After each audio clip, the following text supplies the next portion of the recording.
right, welcome back to the Hat and Beard Show, you guys. As you know, I'm your host, Hat and Beard. My pronouns are savage, and I identify as sexy. Hey, guys, we got a great show lined up for you after an exciting week one of the 2023 NFL season. We got a great show lined up for you guys. Tuesdays are going to be, we're going to start doing a Tuesday, Wednesday, Thursday show. I can't quite handle a weekly show again. It's just me out here doing it by myself, one-man operation. So guys, do me a favor if you haven't already. Like this video, subscribe to the channel, ring the bell so you never miss out on any notifications, and comment down below if this is your first time here, if you're a returning viewer.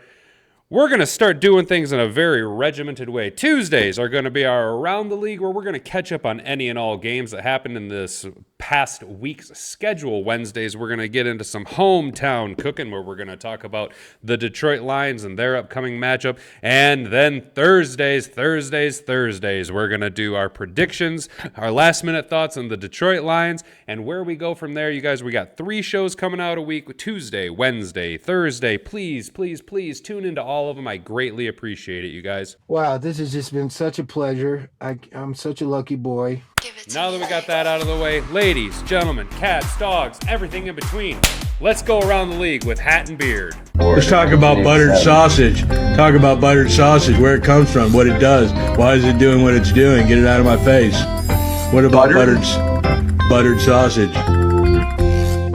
All right, Billy, I'm going to need you to go ahead and have a seat on the couch over there and listen up to a story about the Week 1 2023 NFL season. The Atlanta Falcons took the Carolina Panthers for a spin on a 24-10 joyride. The Falcons' defense under their new coordinator, Ryan Nielsen, became the life of the party. They threw a block party in their red zone with crucial fourth down stops and an interception that made even the cheerleaders do the wave. Our next game takes us to the Baltimore Ravens and Houston Texans, where the Baltimore Ravens taught the Houston Texans a lesson with a 25-9 victory. Rookie wide receiver Zay Flowers in his NFL debut decided that he was allergic to grass and ran like a rabbit, gobbling up 87 yards on 11 touches. Poor CJ Stroud had more people chasing him than a quarterback should have to deal with, but he managed to complete 28 passes for 242 yards.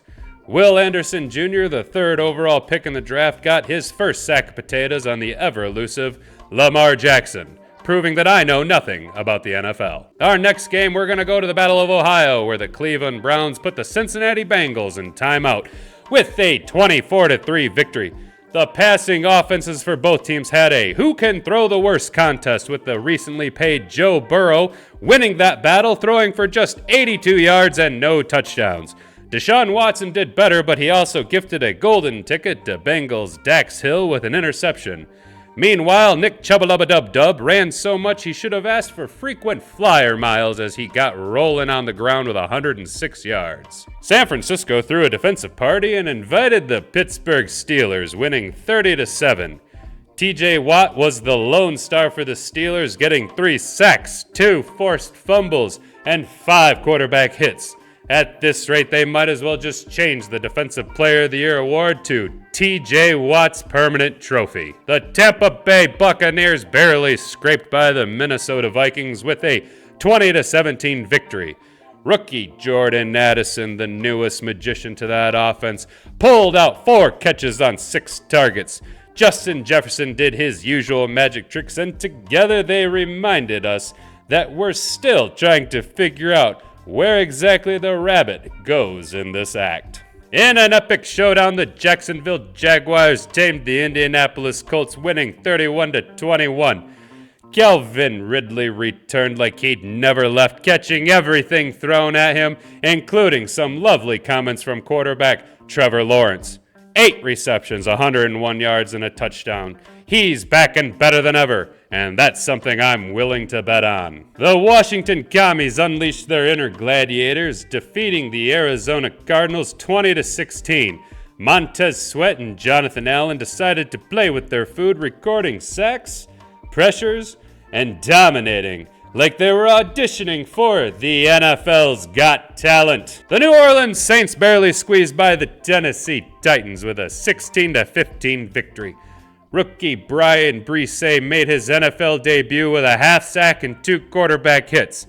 Titans quarterbacks may be having nightmares about this rookie for weeks, as well as wondering who is going to be a potential capable quarterback. The Los Angeles Rams unveiled their revamped roster and danced all over the Seahawks with a 30-13 win. Kyren Williams did a little touchdown tango with 2 rushing scores, and rookies Puka Nacua and Tutu Atwell caught passes like they were going out of style. This still doesn't make up for Matthew Stafford's big, goofy white teeth. In a high-scoring circus act, the Miami Dolphins narrowly outscored the Los Angeles Chargers 36-34. Defense? What's that? The NFL loves 531 offensive yards and turnovers galore. Even the mascot scored a touchdown or 2 in this high-flying, high-octane offensive show. The Green Bay Packers ran all over the Chicago Bears with a 38-20 victory. Rookies Jaden Reed and Luke Musgrave brought the speed that kills the Bears' defense, making them look like they were wearing clown shoes, as well as the entire Chicago Bears fan base. The Las Vegas Raiders barely escaped the Denver Broncos with a nail-biting 17-16 victory. Jimmy G and Jacoby Myers were having a grand old time until Kareem Jackson crashed their party with a hit that could be heard on Mars. Hopefully this isn't another Antonio Brown Vontaze Burfict situation. The Philadelphia Eagles soared past the New England Patriots with a 25-20 victory. Darius Big Play Slay turned into a superhero, scoring a 70-yard pick 6. The Patriots were so confused that they're still looking for the ball when the game ended, and Bill Belichick remains on the hot seat. Weird. The Dallas Cowboys threw a touchdown party and invited the New York Giants. The result, a hilarious 40-0 victory. Rookie cornerbacks Trey Hawkins III and Deontay Banks tried to keep the laughs to a minimum, but the Cowboys just couldn't be stopped. The Monday night game seen the Jets and Bills square off with our only overtime performance of the week. Running back Breece Hall said, "Don't worry, Aaron Rodgers, with your bum leg, I've got enough legs for all of us," and amassed 127 yards on just 10 carries, helping the Bills continue to falter against the New York Jets. Josh Allen is now 0-5 in overtime, and the Jets roll past the Bills. So that was Around the League with Hat and Beard. I hope you guys liked it. We're trying out some new things here. The show's just trying to get some legs, so comment down below if you would like that style of content that I just cranked out for you there with our little recap of Around the League. Now we're going to get into another segment I like to call Winners and Losers, where we take a look at the week's biggest winners and the week's biggest losers. Starting it off with the league's biggest loser, it's got to be Big Blues quarterback Daniel Jones inking a $40 million a year extension in the offseason. The G-Men decided to pay Daniel Jones instead of Saquon Barkley, slapping Barkley with the franchise tag and starting an entire revolt of running backs against the NFL and realizing that they're not paid enough, and to be honest, we're overpaying quarterbacks. If you look at the production between Daniel Jones and Joe Burrow, you have a halfway decent quarterback. Joe Burrow makes $275 million over the next few years. Daniel Jones is going to make $40 million a year over the next few years. Daniel Jones looked like absolute crapola, absolute crapola. Daniel Jones looked like the way you guys all seem to think Jared Goff still plays, which is just insane to me. Daniel Jones went out there and made the Giants remember, oh yeah, that's right, we're stupid, and signed Kenny Golladay to the worst contract in NFL history.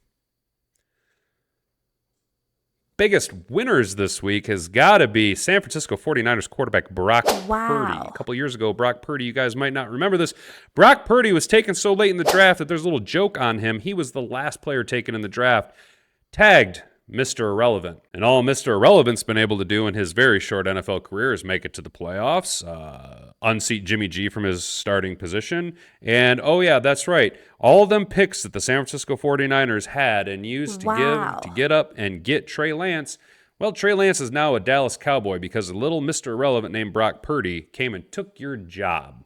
Why is this important? Well, when you look at the pay scale between Brock Purdy and even a Daniel Jones, it's incredibly drastic. Brock Purdy is not making $40 million a year. Brock Purdy's not even making $1 million a year. He's making $970,000 this year alone as the San Francisco 49ers starting quarterback who, if week one is any indicator of what the league's going to look like this year, San Francisco might as well just put them right in the NFC title game because they were lights out. And I don't mean just on defense. I don't mean just their running game. I mean in all aspects. The San Francisco 49ers looked great. And Brock Purdy is this week's big winner with his less than $1 million outperforming Joe Burrow and Daniel Jones. So now we're reaching the end of the show, guys, and I appreciate you guys sticking around. I genuinely do. If you made it this far, go ahead, slap like on this video, subscribe to the channel, ring that notification bell so that you never miss out on any future content. Drop a comment down below and let me know that you're still here. This is going to be a segment that we do once a week on Tuesdays, and I'm going to call it Salted Nuts. I'm going to talk about a couple things that are really salting my nuts this week. Number one, yesterday was 9/11, you guys, and it's been over 20 years since the greatest terror attack in U.S. history happened. I was in 8th grade when it happened. I remember I was getting lunch in the cafeteria, and one of the guys that I went to school with mentioned it to me, and by the time I got out to the cafeteria floor, everything was on the TV by then. That event shook me, right? As it should have shook everybody that was alive and around for that. That was something that, you know, as an American, you never thought was ever going to happen. And we're lucky that something like that has never happened again.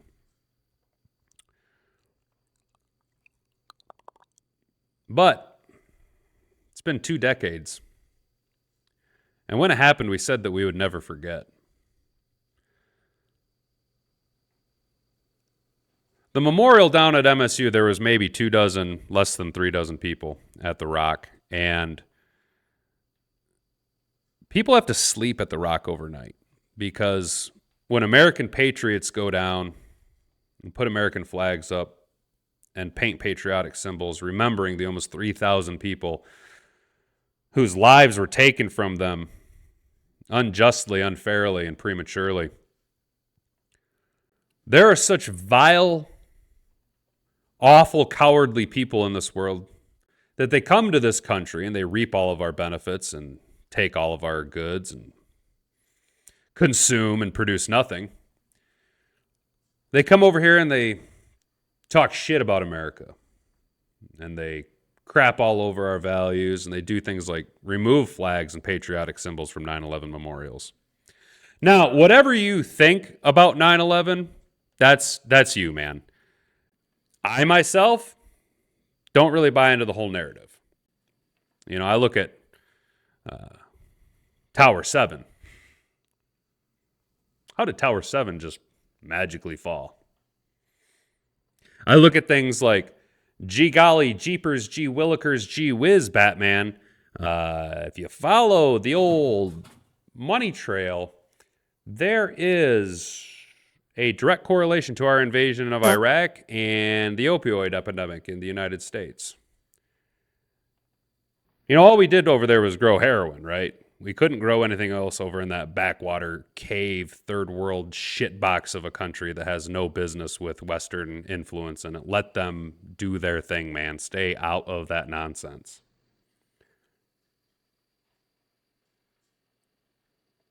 That event changed the world. Whether you want to believe it or not, that event led to the surveillance state we live in now. Because of the fear that we as Americans felt and were then fed down our throats by the mainstream media, we are so eager to just throw up our hands and give away all of our rights to Big Daddy government. And I'm not okay with that. And I think there's a reason for that. Now, during the course of one of the games, I noticed a commercial. And if I can find it, I'll play the clip. Explain it again with those nuggies.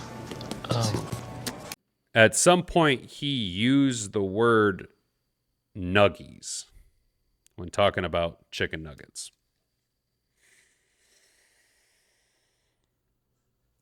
Nuggies. Andy Reid's a grown-ass man.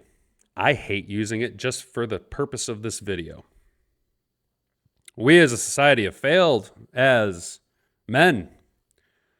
We refer to chicken nuggets as nuggies. Chicken tenders, which as children we called chicken fingers, but then we grew up and decided that, well, chicken tenders was too complicated for our vernacular, and chicken tendies must be the new common phrase. I go to Wendy's and I have to order a biggie bag. These are not manly ways to go about your life, okay? This is not how you need to be using terminology, okay? They're not chicken tendies. They're fucking chicken tenders, all right? It's not a chicken nuggie. It's a chicken nugget. And furthermore, there is no such thing as a boneless wing. You can't have a wing without bones. That's a chicken fucking nugget. Nugget, not nuggies. So what's my point here? It might seem silly to you. Look, guys, the sooner we stop calling chicken nuggets nuggies and chicken tendies, call them chicken fucking tenders, biggie bags. Sooner we stop that shit and get back to being grown-ass men in this country, taking care of business. Remembering the tragedies that happened to us, never forgetting, rising above it, showing the rest of the world why we, as Americans, have made the greatest country in the history of the friggin' world, all right? There is no argument. I got 2 words for it. If you want to try and dispute me on this, I got 2 words for you. You're wrong. There, pretty simple. Boom. You're wrong. America kicks ass and you're wrong. That's all I got for you. We need to remember where we came from. We need to start being grown-ass men about it. Stop calling them nuggies. Stop calling them tendies. Stop calling them biggie bags. Be a fucking man and use your big-ass fucking words. Stop talking like a little-ass child, all right?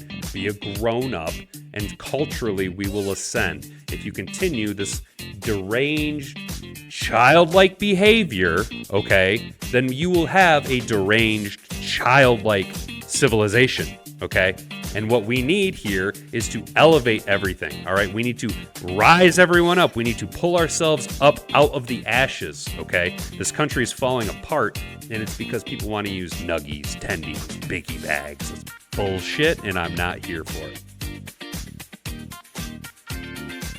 Anyway, you guys, that's going to do it for me. I've been Hat and Beard. I hope you have a wonderful rest of your day. Tune in tomorrow where we're going to talk about the Detroit Lions, and I try to not go off the Matt Walshian deep end over here. But hey, you know what? I'm already dressed in a plaid. I've got a beard, and well, if I talk like this, I kind of sound like Matt Walsh. So go ahead, tune in next time tomorrow, and Godspeed.